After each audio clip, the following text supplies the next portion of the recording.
O Brasil fez muitas coisas boas, principalmente o povo brasileiro, o Estado brasileiro algumas vezes, e o povo brasileiro na maioria das vezes, e o Estado brasileiro fez quando o povo brasileiro foi colocado junto, com os grandes projetos de transformação do país.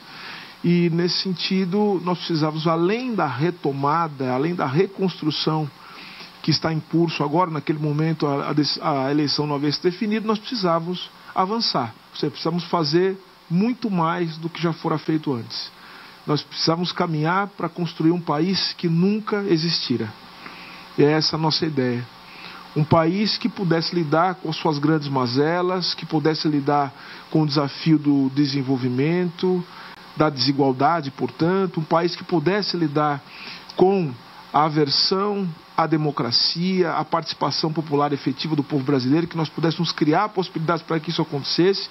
Em terceiro lugar, pudéssemos lidar também com as discriminações, com o racismo, com a LGBTfobia, com o sexismo, aquilo que nos constitui como país e que nós precisamos superar. Então não bastava apenas a reconstrução, era preciso, portanto, olhar para o futuro.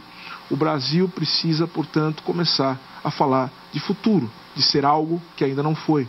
Não existe, senhoras e senhores, direitos humanos que não passe pela comunicação, que não passe pela educação. Quero falar das outras duas dimensões que eu também acredito que são importantes, mas então a primeira dela é a dimensão simbólica.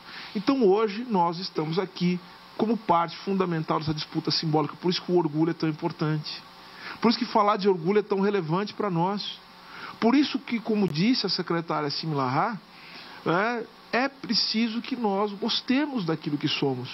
E eu estou dizendo isso porque isso não é só importante para a população LGBTQIA+, Pimenta. Sabe por que isso é importante? É importante para o Brasil.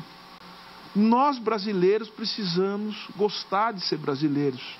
Nós precisamos ter orgulho daquilo que somos. E nós precisamos entender que há populações no Brasil que precisam fazer parte fundamental desse processo de reconstrução dos nossos valores. E eu incluo, e é preciso que isso seja dito a todo momento, a população LGBTQIA+, é parte fundamental do Brasil. São brasileiros, são brasileiras, fazem parte do país. E se o país não entender isso, não seremos um país. Então é fundamental que nós trabalhemos essa dimensão do orgulho. O orgulho LGBTQIA+, é o orgulho nacional, é o orgulho de ser brasileiro. Se nós não pudermos incluir, ter orgulho, valorizar a parte fundamental da nossa população, se nós não pudermos reconhecer a existência de parte tão importante da população brasileira, nós brasileiros não podemos ser. Nós não poderemos superar as nossas mazelas históricas. E, portanto, esse evento de hoje ele tem uma dimensão fundamental.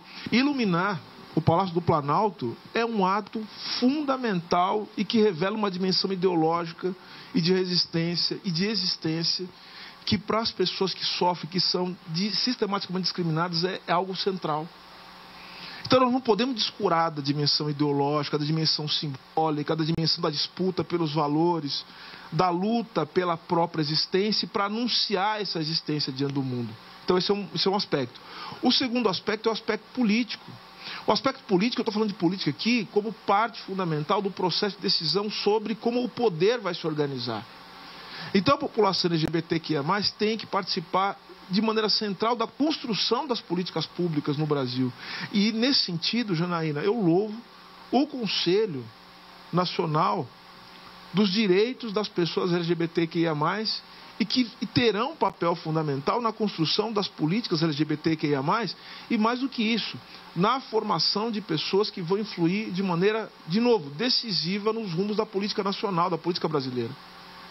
Então vejo que todo o processo de reconstrução e de retomada passa por isso, a dimensão ideológica, a dimensão político e, no caso, político institucional.